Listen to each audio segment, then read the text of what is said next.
Blog Talk Radio.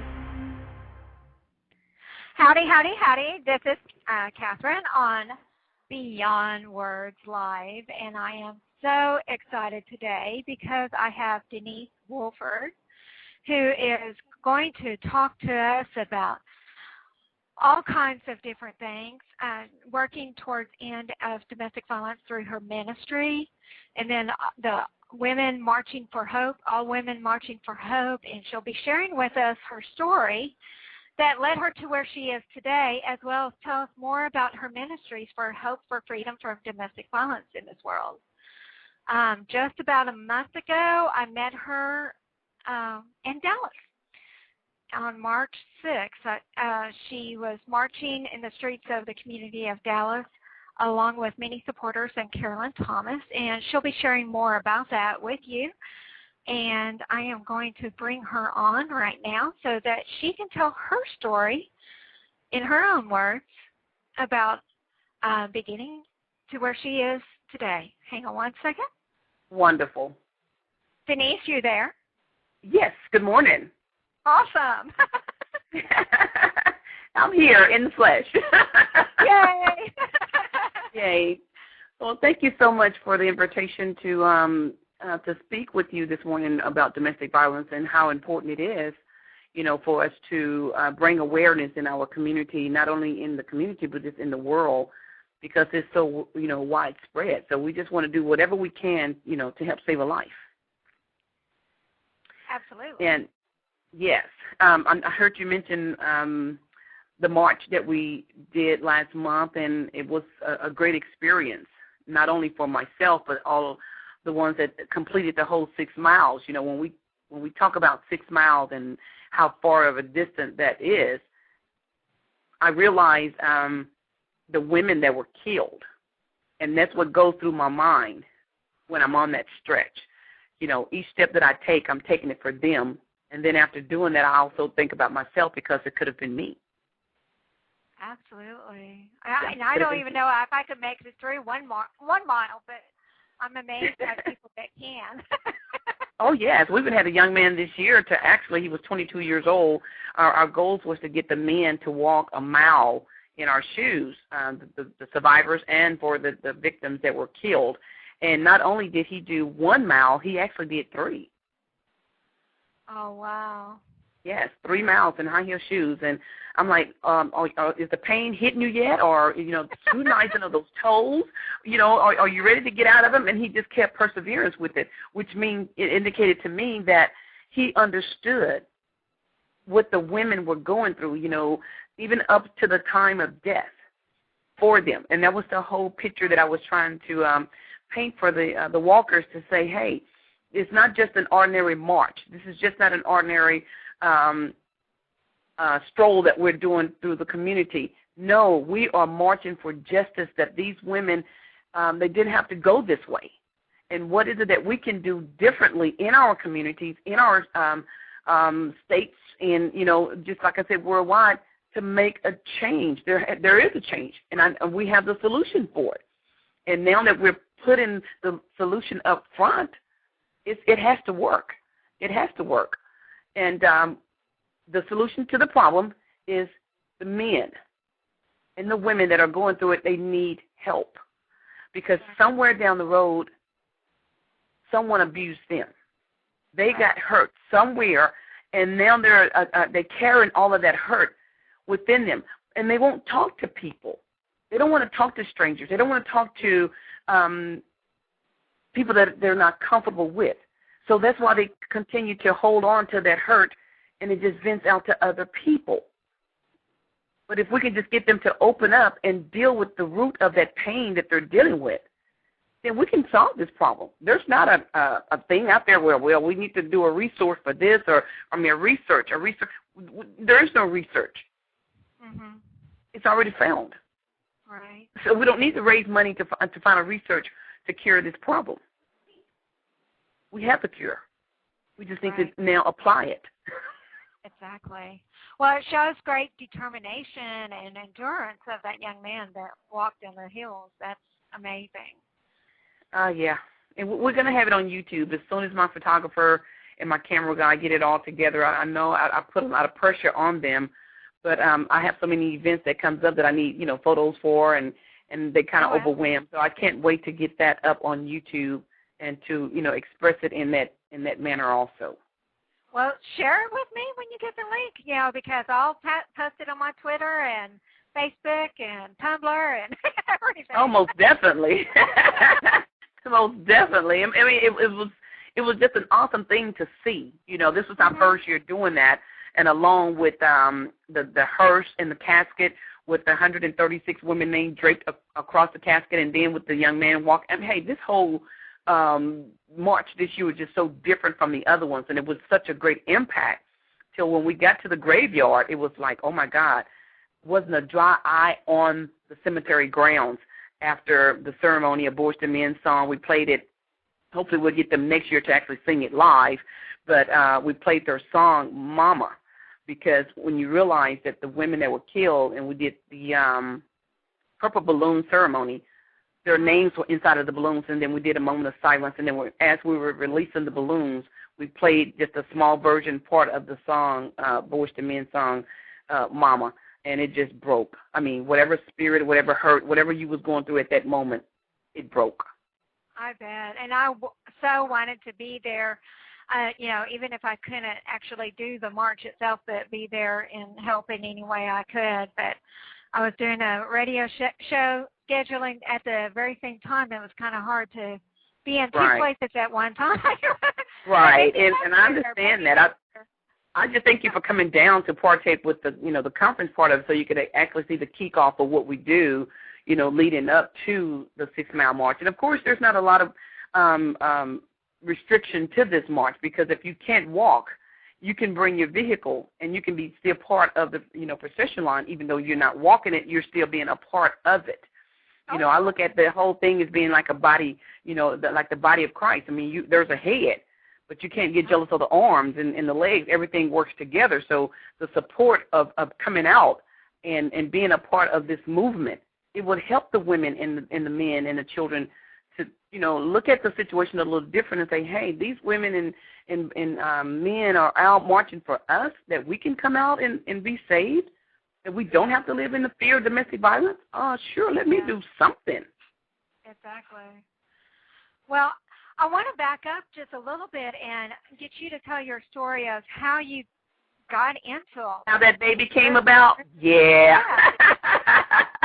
Well, I'll back it up all the way from the beginning.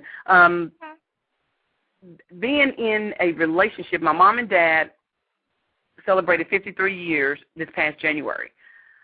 And I can honestly say that I have not seen the abuse in my house growing up, because my mom had this little thing that goes off in her little head, and she'd tell us every time, if your daddy ever put his hands on me, I'm leaving. I'm like, okay, cool. Well, I picked up some of the traits from my mom, and that's being honest to a man. When I'm in a relationship, I'm honest, and, there's just one man at a time, that if you're in a relationship, that's what you deal with. But as I was growing up, I found myself choosing, and just keep in mind what I said, choosing. I chose the bad men. And it started when I was like in the 9th, going into the 10th grade. And I said in my mind, well, it's cool, that he wants to walk me to class and, all that fun stuff that I thought was fun at the time. It wasn't too funny when I had to fight every day because of jealousy that I thought was love. So at that moment, you're still growing. You're in high school, coming out of middle school, going into high school. So you're thinking this guy is really, protecting you, and you just really feel this. So that went on, and I'm like, you know what, I've got to get my education, so let me just cut this off. So I cut the relationship off less than a year, and I met another young man, which was out of school. So I figured, since this wasn't going to work in school, I'll just find someone that's out of school. And this young man was 4 years older than I was, and I'm like, the age difference. But even that wasn't the solution to the problem, because I was still missing the mark. I was still choosing a bad man. And so the relationship it got worse, and it got worse, and it's like a big old snowball. until this very last one. I'm a strike 3 kind of girl. When I go 3, that's it. So I only had 3 relationships that I were in that drove me to this domestic violence passion that I have, because that third one was almost like strike 3 for me. Oh, wow. It almost took me out. Yeah.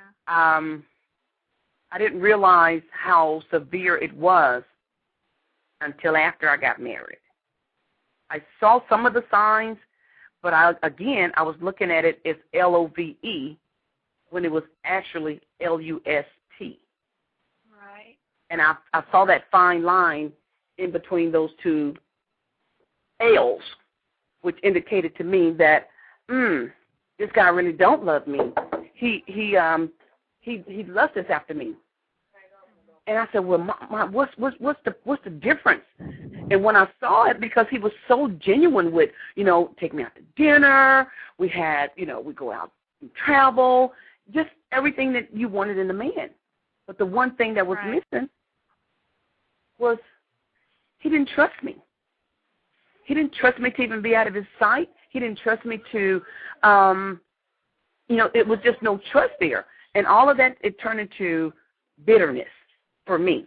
So I can honestly say myself, there has never, out of the three relationships that I was in, there was neither one of them got 100% of Denise. Because every time it got to the point where I wanted to give, it got shut down with domestic violence.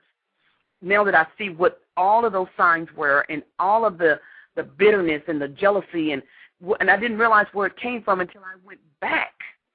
This was after I was out of the relationship. I went back, and I said, guys, I need you to be honest with me. What happened? What was going on in your head? And they told me. It wasn't me. It wasn't me at all. And I'm like, well, I know that. But I wanted to know why you took it out on me. Because you was the closest thing to me. Right. I've seen my mother. It's 3 different men with the same problem. Mm-hmm. And I said, oh, my God, what do we need to do to break this cycle? And I realized that they didn't want to talk to me as a female, because they figured if they tell me what their problem was, that I would think little of them. Or I would call them a sissy, or you're a punk, or you're this. No, I need to find out what your problem is so we can get some help for you. Mm-hmm.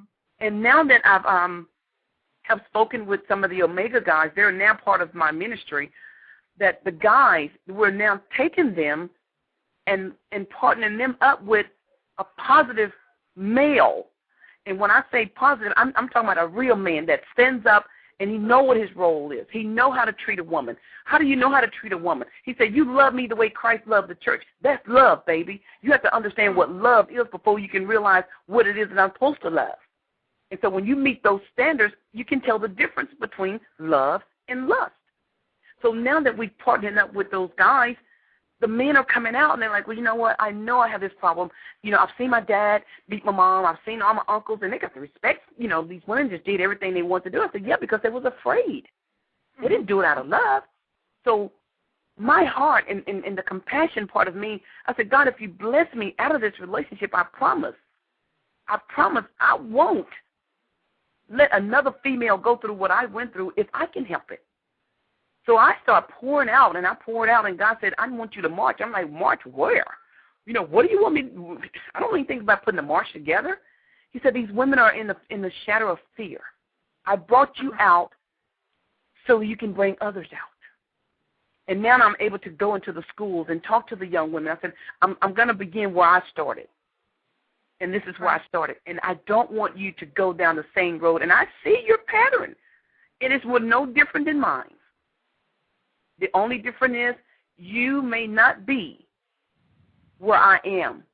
You may be the other statistic, which is part of that purple balloon ceremony, and I don't want you to be part of that. You don't have to go that road if you have a voice like mine and other women that are part of the ministries and other organizations that are out there that are trying to make a difference in the communities. There has to be a bold enough statement to say we want this, this to be on the same level with Cancer Society, diabetes, the Heart Association, because it's still saving a life. We're still saving lives. We still have to get, the education to the women, because lack of knowledge, you will perish. So if you don't know, no one told me. I'm thinking this was all cool, in my struggles. But it wasn't. Well, who was there to tell me that it wasn't? My mom didn't know because she wasn't introduced to it. And all of my friends, they had, pretty decent boyfriends and husbands, so they couldn't relate to it. So where was my support system?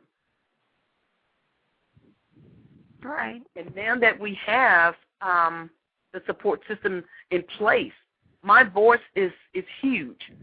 God said, you have a big mouth, and I want you to use it for me. And now you're going to save lives. I'm like, yes, I can do this, God. I can do this. And so that's what I'm doing. And I'm having fun in this ministry. I'm getting ready to travel over to Pakistan, over to India.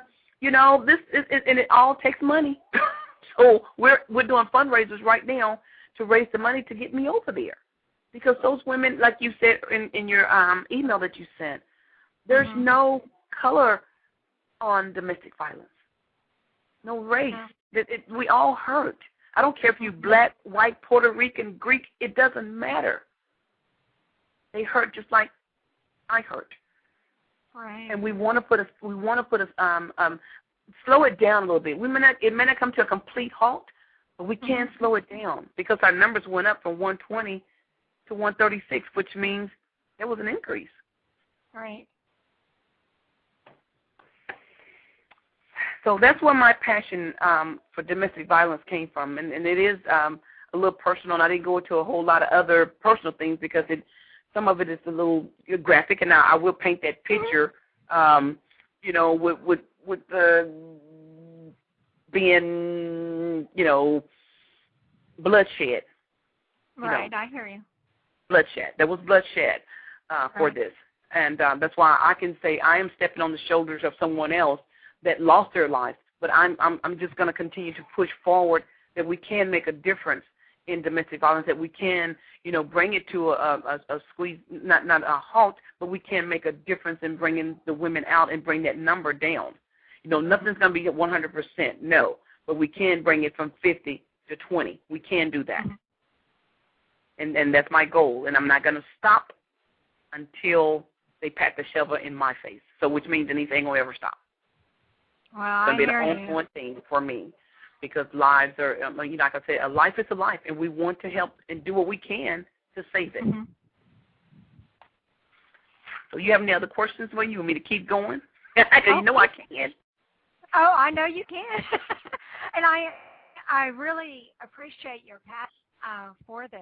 And I think, no matter how we get out the word, that even if we touch even one person's life, we've touched a person's life, and that's a human being. And if we can touch one more, all be the better. But that's right. And out of having 100 sheep and you lose one, God, Christ go out and find that one. He is more excited about that one than the 99 that's over here. So that's what I look at. It doesn't matter how many we can save. Just let's do something to save one, and that's the whole goal. Most people are trying to hit the big target. I'm want to hit the small target. I want to go down and say, hey, give me one. That's one less life, one less name that we have to talk about this year. We don't have to add that statistic to that number. So we'll be marching. I don't know if I mentioned it, 5. We have 5 cities that we're going to be marching in this year, 5 states. Let me rephrase that. We have 5 states that we're going to be marching in this year, and Chicago is coming up in June. So we'll be in Chicago doing the same thing we did here in Dallas. And they're hurting. They're looking for something like this to come to their city and, uproot that thing, shake it up a little bit. I shook up that giant when we was in Austin, Texas, and I think we talked about bringing it back to Austin in September, and I'm working on that right now, too. When we was on the state capitol, I mean, man, it was just awesome. We had Pastor Jolinda Wade there, and she just, her voice, it just shook the whole grounds, felt like, at the state capitol. I bet. It was like, oh, my God. But she predicted what's happening right now, and this was done back in '07. Mm-hmm. And here we are I can't believe it was that long ago. Oh, right. yeah. Yes. Well, that was the first time that I ever realized that you existed, I think, because the media had put you on the news. You know, your group Yes. on the news. I'm not sure Yes. the specifics, but which caught my eye. And then when I found you on Twitter and Facebook, well, like, I did a good write-up. Right. Was it I think Channel 8 did it last year, but you guys in Austin covered it pretty well, too. When we was at the state capitol, they covered it real well there. Yeah, I still have clippings of that. And, you know, of course, last year, Channel 8 came out, and then the Dallas Morning News did a write-up and everything. So whichever way we need to get the word out, we're just going to continue to do it to get the word out. Right. And then put some action behind it. This is not the only thing I do, you know, just in March. No, this is 24 hours, 7 days a week. This is a ministry. So which means it goes continually. It's not something, we're just going to do it in March and that's it. No. I'm a part of what they call task force. There's a VIP domestic violence ministry that we meet every month. We meet every month, and it's over at Highland Park United Methodist Church. There's a coalition of different groups of churches that we've come together under this one umbrella, and we share ideas. And I did a video against domestic violence, which is on notatmychurch.com. Awesome. It just kind of demonstrates some of the signs to look for. You know, not all signs of abuse is physical. You know, we have to understand what the signs are, and, you know, verbal. You know, you have verbal abuse. You have emotion abuse. You know, economics abuse. There's so many abuses out there that you got to realize when you cross over that line. And we talk about all of that when we meet up once a month with Highland Park United Methodist Church, which is a faith-based organization, coalition that we're part of. And it has great potentials. I've been with it for 2.5 years now. We just brainstorm to see what we can do in this community. Well, see, their station in Denise is out. I'm an evangelist. I'm out. I hit the streets, baby. I'm out in the highways and hedges and compelling them to come out. That's my job. So we do the round table setting and everything, and we do brainstorm, and we do come up with good ideas. But it's to help the community. My ministry itself, you know, All Women Marching for Hope, we step outside of the box, and we work outside of the box. And that's why we do outside of the box kind of things, and not to bring attention to ourselves, but to bring attention that we're serious about domestic violence, and we will not sit down and watch it continue to go, you know, swept under the rugs or taken as, you know, lightly as it has. And of course, we do have, you know, organizations that are funded by the government, you know, but there's a little push that comes with our ministry. We go beyond that.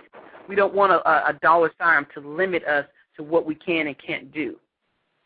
You know, funding run out, so we can't do this. Well, we're going to do some fundraiser to keep this going because we still need to keep the doors open. We still need to have resources for these women and children and men to be able to have access to, so they can have a better life, so they do not have to live like this forever.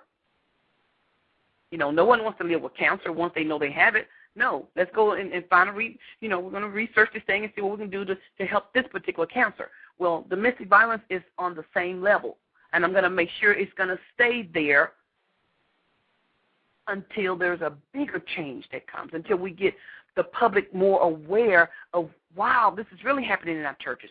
Wow, this is really happening in our schools. Wow, this is really happening in our homes. You know, it's so powerful to the point where, you know, what goes on the house stays in the house. Well, that theory doesn't work anymore. And I could be driving up the highway. Just the other day, there was a young man and a young lady on the service road, and she jumps out of the car. And I'm driving up the expressway, and I'm like, whoa, wait a minute, what's going on with that over there? And immediately when I see stuff like that, I don't just keep driving. I'll make a U-turn and go back. You don't have to know that I'm looking to know that I'm getting involved. Right. And I would dial 911 on you in a minute. Denise will, if you don't know me, but I will dial 911. Oh, I do the same. There was a drunk driver on Loop 360 here in Austin the other night driving erratically, and I dialed 911 in a heartbeat on him. Yes, we have to get involved. I mean, it doesn't take a rocket scientist to figure out what is right and what is wrong. You know, if they're in your apartment complexes or your home, you see them out there beating the woman up or the woman beating the man up in the middle of the streets or whatever. That's property. You pay taxes on that. Go ahead and call 911. That's what their job. That's what they do. It's okay. They won't mind. That's what they get paid for. But the thing about it is, when I talk with the police officers about these domestic violence cases, they're sick and tired of it too, because they figure, okay, we get this young lady or we get this young man away from it, then they go back. Right. You know, it's like a revolving door, and they they tired. I talk to them all the time. They say, well, we don't know what else to do. We don't know what else to do. We get them out of it, and they go right back. What is up with that? Mm-hmm. I tell you what's up with it, because you're dealing with emotions. You know, you're not dealing with just a person that, he hit me once, he'll hit me again, why you keep going back type of thing. You have some women that, or some men that, you know, if you hit me one time, that's it. But then you also have some that have some self-esteem issues, and it's going to send them back. So you're trying to catch them in between that send back part, and that's where we come in at. You don't have to go back. Let's get him some help first. And if you want to make it out, you know, try to make this relationship work, make it work after he gets some help. You're not going to go back into the same situation you just came out of, because you're going to get the same results. And that's the cycle we're catching before the officers, when they go get them, they take them to the hospital or whatever, and then they go take the young man to jail, and then before you know it, she's the one bailing him out. And then they back in the same cycle again. What's up with that picture? I hear you. I hear you. Now, you mentioned that you had a coalition of churches. I find that very interesting. I find that fascinating, actually. But, you know, oftentimes we get callers that are like, you know, I made a vow. You know, I made a wedding vow, and I need to stay in this relationship, you know, despite what's going on. Or they might say, well, my faith doesn't allow me to get a divorce. And, you know, it's just disheartening to hear that, you know, that they believe in, you know, that God would actually want them hurt, you know, even if they're married. Well, again, that's what the lack of education, lack of knowledge come in at right there. Just when they speak to me like that, then I just go biblical with it. And it has to be a little deeper. And when you sit down and you counsel with these type of people, they have to understand, come outside of the box where you are right now. Yes, we made a vow, but God did not intend for you to. And then you might have seen the signs even before then, and you might have heard God say no, and you did it anyway. And I'm only speaking of experience, because I heard God said no. I heard him, and he said, no, don't do this. But I did it anyway. But guess what? God never left me alone while I was in that abusive relationship. And I knew it and you know it in your spirit. Come on now. We're not zombies here. We know, but in the same token, we're saying, well, God, I made this vow, and I don't want to, you know, not honor you. But God is speaking to you, saying, I don't want your wig split either, baby, and I don't want you to die in the hands of the evil man. I don't want that to happen either. So can you listen to me? I want you to get out. It's okay for you to walk away alive, not roll away in a coffin. You have children that I gave you that you need to raise. Let's look at that picture. And if you want to stay with this young man, then let's get him some help if you want to save your marriage. Because if not, you need to leave. I don't sugarcoat any of that. I'm straight word with him. Yeah, there's a law for that. There's a forgiveness for that. That's not a sin that won't be forgiven.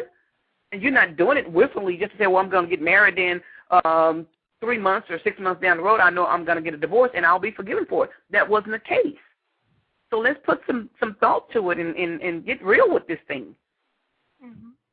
And stop putting everything on God. God said, no, I'll give you 5 senses too, baby. Let's deal with one of them and see which one you need to use today so you can move on. Common sense. Exactly. Well, and I know, for instance, that Catholics have this notion that divorce isn't a good thing, and they have all kinds of ways of looking at it, a person that gets a divorce. But I think there's some turnabout of change of thinking, don't you think? Yes. From the perspective of a lot of the churches that, yes, maybe you got a divorce, but yes, it was due to domestic violence, and you're doing good to be safe, kind of thing. Right. Well, in cases like that, because I've dealt with that situation before too, but once we got into the counseling part of it, and they understood, like I said earlier, they understood that one sin is no greater than the other. So what if you made this vow? So what if you had to back away from? It's not going to send you to hell just because I had to get a divorce. Now, do you rather get a divorce, or do you rather stay in this abusive relationship and not get some healing from it? Or do you want to just continue to stay that way and just die that way and go to heaven? Because, if you believe, if your faith is that heavy, then I'm believing that you do believe that Jesus Christ died and, you saved. But why live on earth in hell? That's not what our intentions were when God created us. He created us to worship Him and to have the love, joy, peace, and happiness when we go through our trials and tribulations. Not have all of the baggage from last year stuff on today, because I got to deal with today's stuff alone. So if I have all this other stuff in my fear, and I'm just, anxiety, and I'm just angry with the world, and then I have a brand new day that I got to deal with everything that comes in it. Come on, it doesn't add up. Let's sit down and evaluate this thing, and that's how I dissect that with them so they can understand, and they walk away like, oh my God. I said, yeah, it's that easy, baby. There's nothing hard about it. There's nothing hard about it. Let's just get some sound doctrine so you can understand what you need to do in this life. Right. Because we're not dealing with the body part. You got to realize you're dealing with spirits. Some demonic spirits when you talk about domestic. These people have balance. These are double-minded people. So we work at it at all different angles. I haven't been hit with nothing yet that God hadn't given me the word for. So I don't worry about it. When it comes, we cross that bridge when we get to it. But until then, we continue to do what we do. Well, do you think that more and more education is being done to the different faiths so that they bring about their ways of thinking? In some form, yes. Yeah, in some form, yes, but in another form, no, because they can put it out there, but you may be putting it in the wrong area. How do you mean? The women and the children and the men that may be in the situation, they may not have access to a television. You might have to go to their home. You may have to find an area.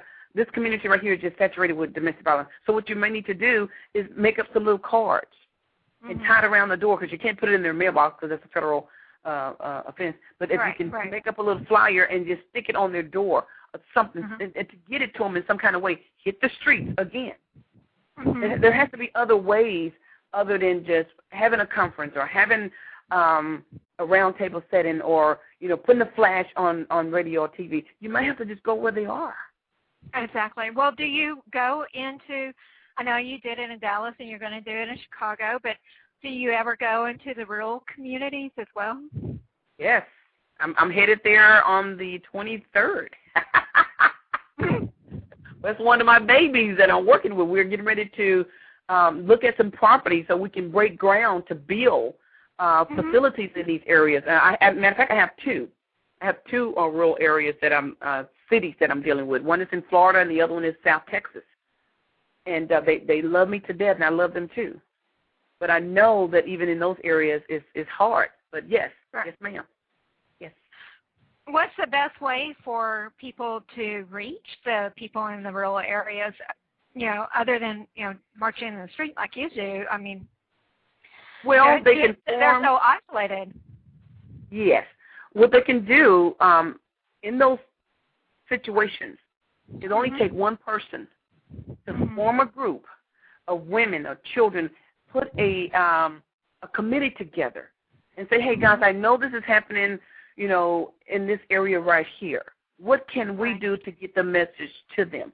You can get to your computer and make up a little flyer, say something just as simple is help is on the way, change has come, something to let them know that, hey, SOS is here. And you put a phone number on there. Take it to them. Oh, it's ways to get it done.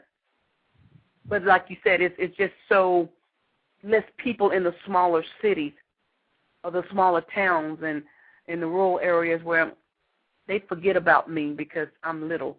But God didn't send me to the big cities. He sent me to the small ones. And that's who I'm dealing with right now, are the smaller cities. And they are grabbing onto this vision, and they're running it with me. That is so awesome, because I get so worried about those people, because one of the things that abusers like to do is alienate a person and isolate them from friends and family. And one of the other ways that they do it is by moving them around often and or moving them further and further out from access to internet or access to TV, or access, they might have to walk 6, 10, 15, 20 miles to the nearest big, Dairy Queen or something, Right. And it plays an important role, again, with, with people getting involved and not just turning a deaf ear to, well, it's not my problem, it's yours. Right. When you pick up an attitude that is all of us, it takes a person, it takes 12, 15 to raise a village. It takes all of us to collectively come together to make a difference in that area, in this community, in that household, in that school, in that church. It takes all of us to see the signs and say, we can make a difference. Our voices can be heard. Right. Just start talking. It's all about move. See, when you move, things happen. When you sit still, nothing happens. I mean, if you read from Genesis to Revelation, it's all about movement. Anytime God wanted you to do something, he said move. Anytime Jesus said, get up, do this, do that. He never said sit still. So if you're moving, if you're making any kind of motion in that area, something is got to be in. And that's what's happening in that little rural area south of Waco, the little small town on the other side of Quincy. It's Quincy, Florida. Those towns like that cry out to a point where they're looking for someone like Denise Wolford. And I'll be back down there again in October, stirring up some more knowledge in those areas, because I talked with the young lady that's actually put it together last year. It was such a great, that was the city that I was there for 3 days, and I walked away with the key to the city. Oh, my goodness. I've been in Dallas and working this for over 30 years, and they hadn't even sent me a card. I hope somebody's listening to that right now. Right. I'm being ugly. I'm sorry, because I don't need your recognition. God awards me. It just shows the appreciation of the small town environment, that they appreciate when people do come out to their communities and give them knowledge and give them information, and tools to do a change. Yeah. Because they are feeling so isolated from the big wide world. If they don't have the internet or don't have the TV or don't have get good radio reception in their where they live, then I can't imagine without being with my internet. Right. It's like you're just disconnected from the whole world. And that's I lost the other day, and I was like, oh no, I can't lose that. I've got numbers in that from 2003. Wow, that's right. But yeah, we reach out in whatever areas that need it the most, and if we hear of an area that hadn't been either dealt with and we deal with it. We deal with it. We don't want any areas in a community to go unnoticed. We don't want one area to say, hey, I'm better than you or you better than me. We don't want any of that. We just want to change, and we want to save lives, and that's the way that we have to do it, to come together as a community. Then that's what we're going to do. Put a street team together, let them know put the resources together in the areas and let them know this is the shelter. We don't call them shelters, I'm sorry. We call them restoration homes because you're being restored. So the restoration homes are all over, and this is where you need to go. And then if your husband needs some help, this is where he can go. We want to put the information in both of their hands, not just hers, which she's the one that's, vulnerable at that point. But we want to get him some help, too, because if you take her out of the situation and leave him unnoticed or just leave him the way that he was, it just leaves that door open for another person to come in and get the same abuse that this woman here just got. Right. It defeats the purpose. And, of course, he's going to have to want that change. If he doesn't want that change, you can't really push him into it. Right. Yeah. But at least the option is there. Mm-hmm. When it wasn't there before. You know what I'm saying? It's like, well, nobody told me about it, and I didn't know that I could get some help so I can save my wife. But now that you know, at that point, at that given point, that's when it becomes a choice. Because we're not going to force you to do anything. Right. But we will offer you will know that the opportunity is there. So the choice at that point will be up to you. And if you choose not to, then she has to come out. All right. She has to come out. So how do you target what cities or towns you're going to go to? Word of mouth. Mm-hmm. Word of mouth, and then I get on the internet and I do my research to see how high some of the statistics are in different areas, different cities, and then I call them and say, hey, what are you doing about this? What are you doing about that? And then I take it from there. Mm-hmm. Yeah. So do you also go and talk to, like, legislators as well? Oh, yes.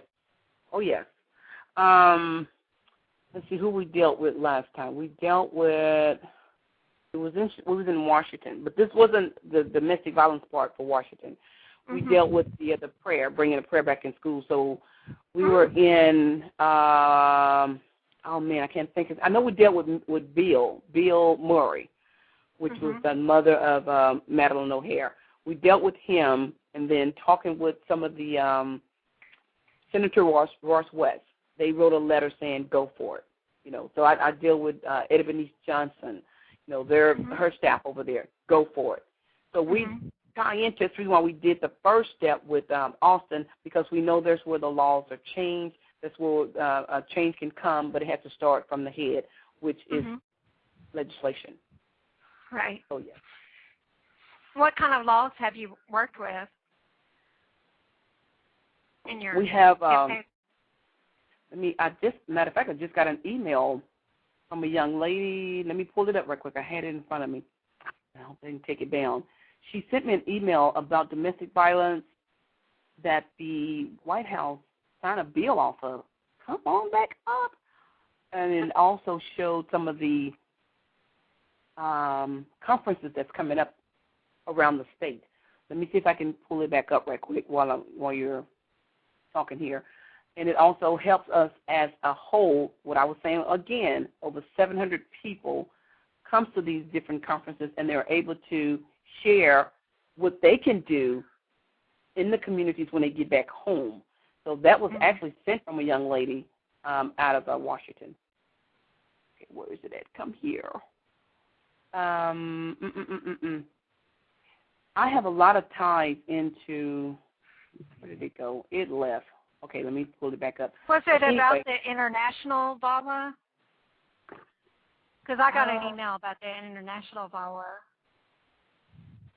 Let me pull it. That they're trying to pass. I don't know that they've passed it yet.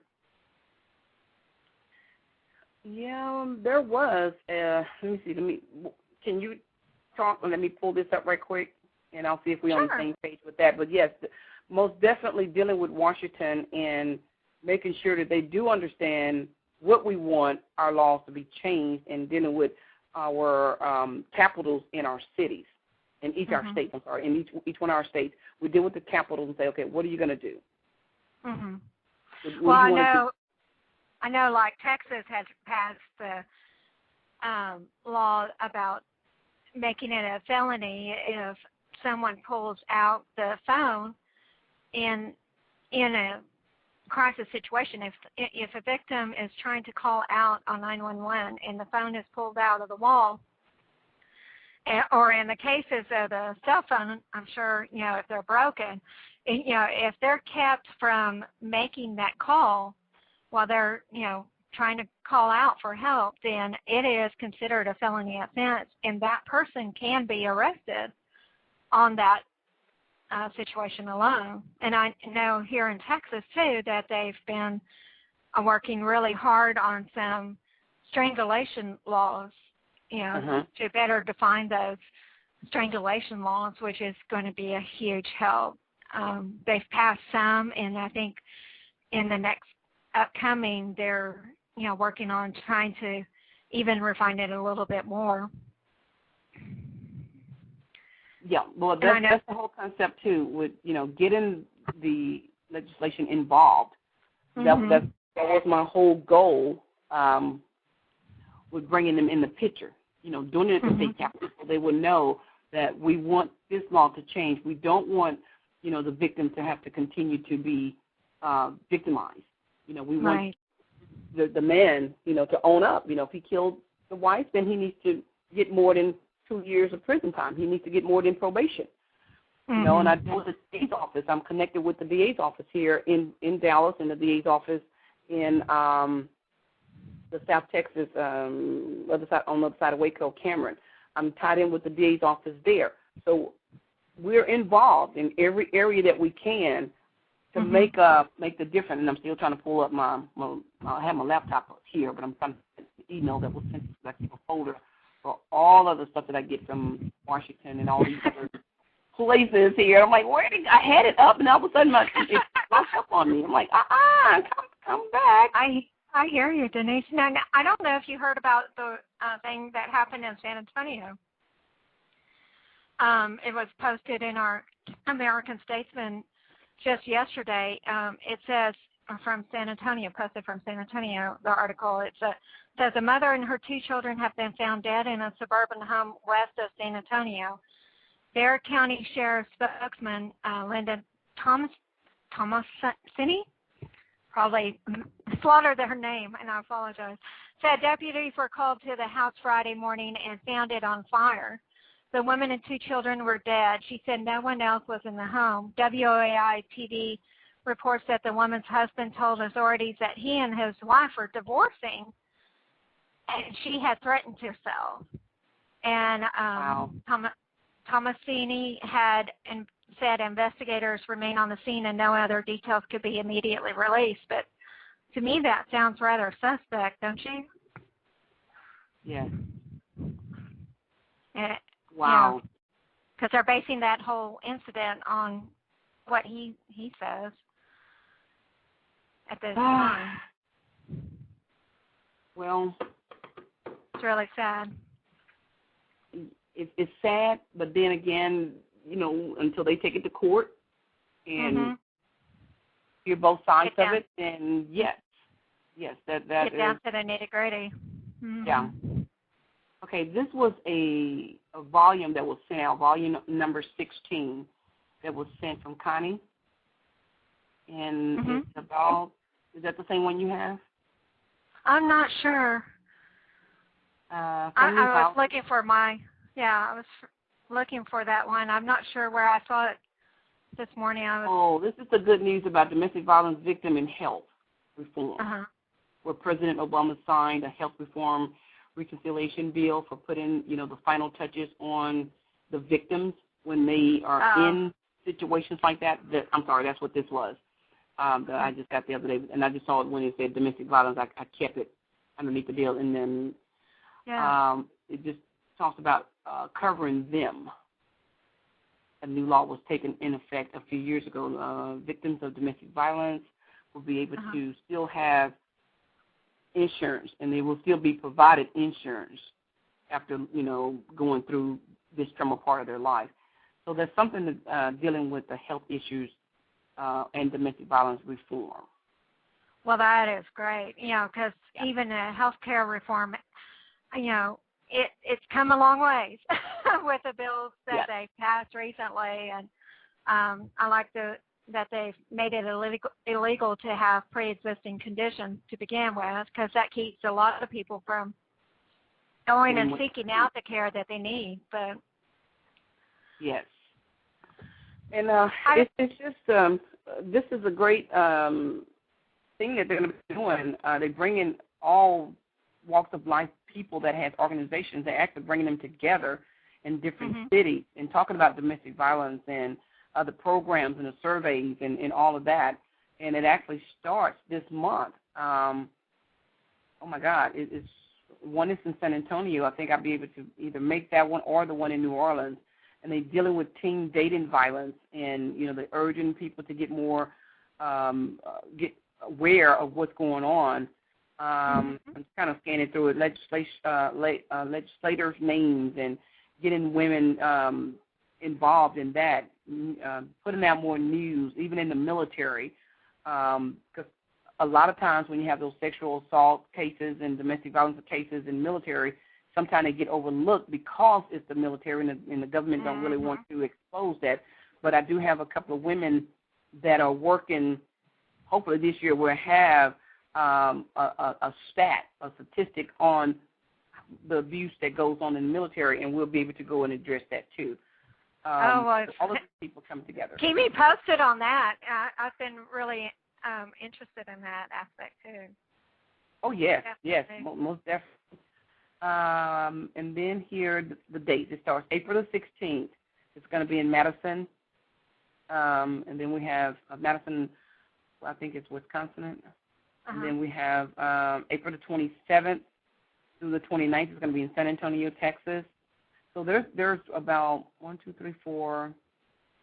May the 4th through the 5th. It's going to be in Dearborn, Michigan. May the 10th through the 14th.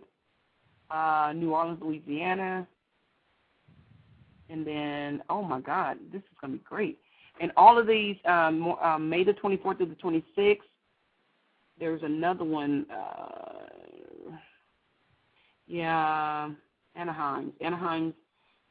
California. That's way in August, though. So I'm going to send this to you, so if you know of anybody that want to partake, and it's all dealing with, domestic, national sexual assault conferences, and hand in hand through a lifetime conferences, and they all wrapped around domestic violence and what they can do.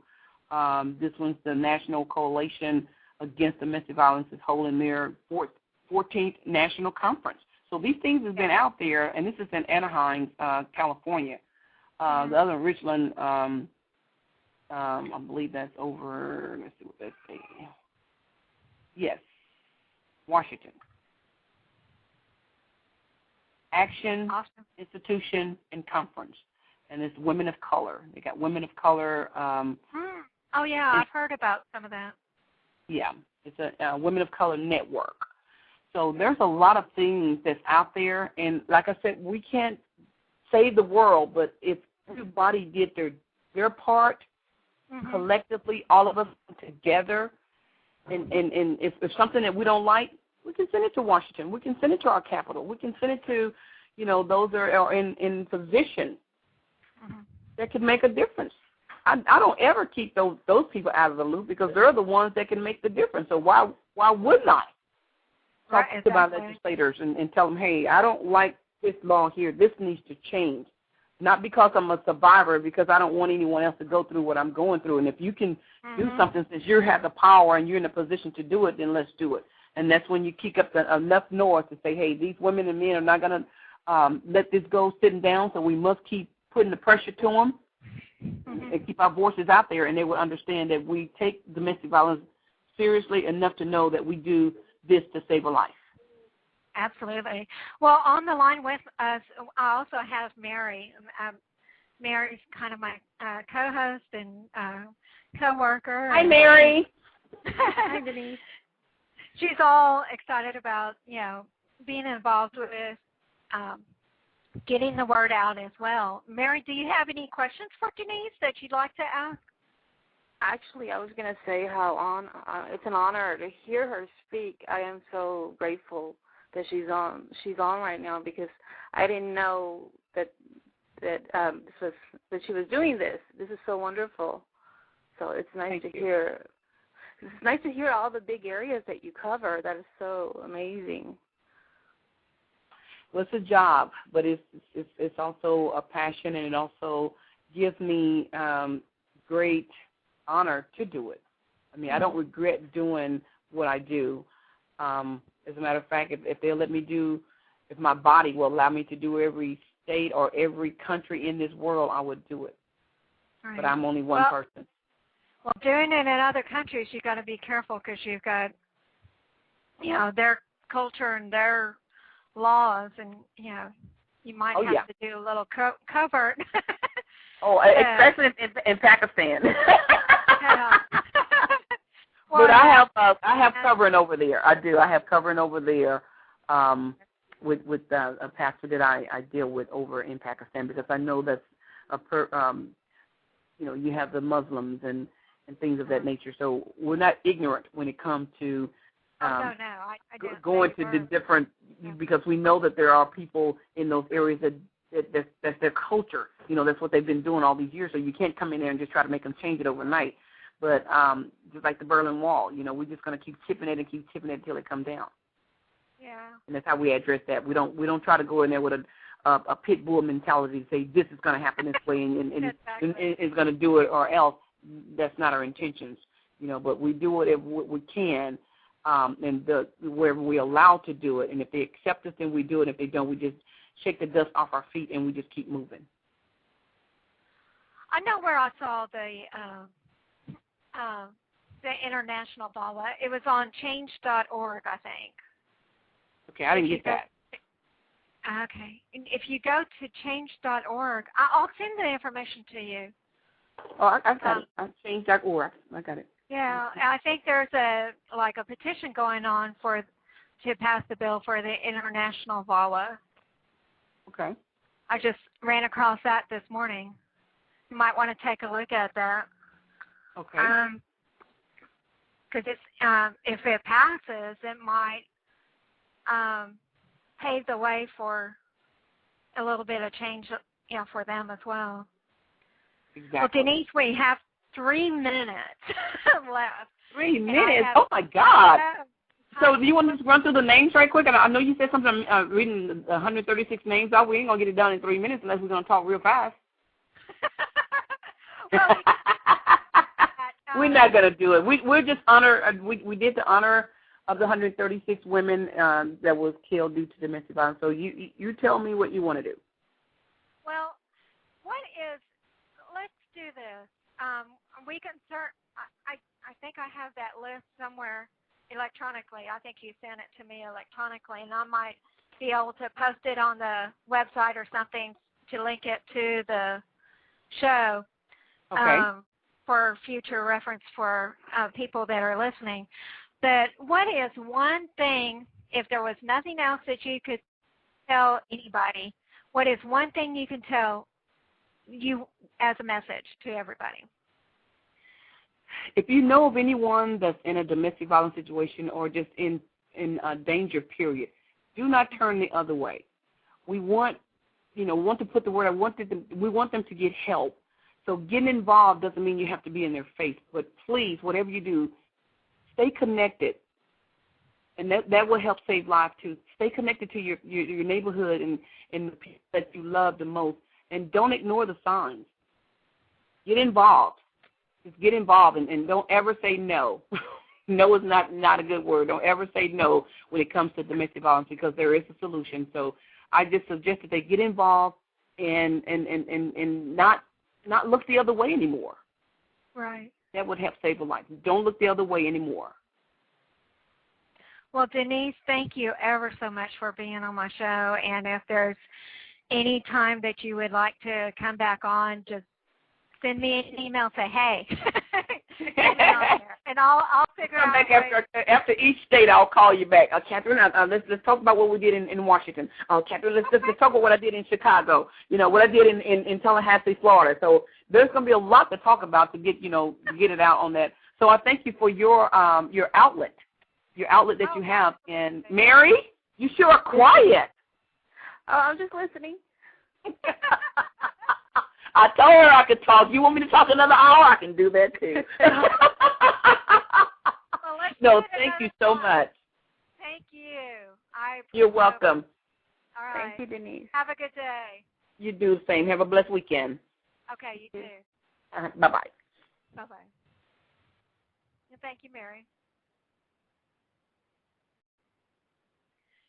And thank you, listeners, and hope everyone has a great day. Signing off.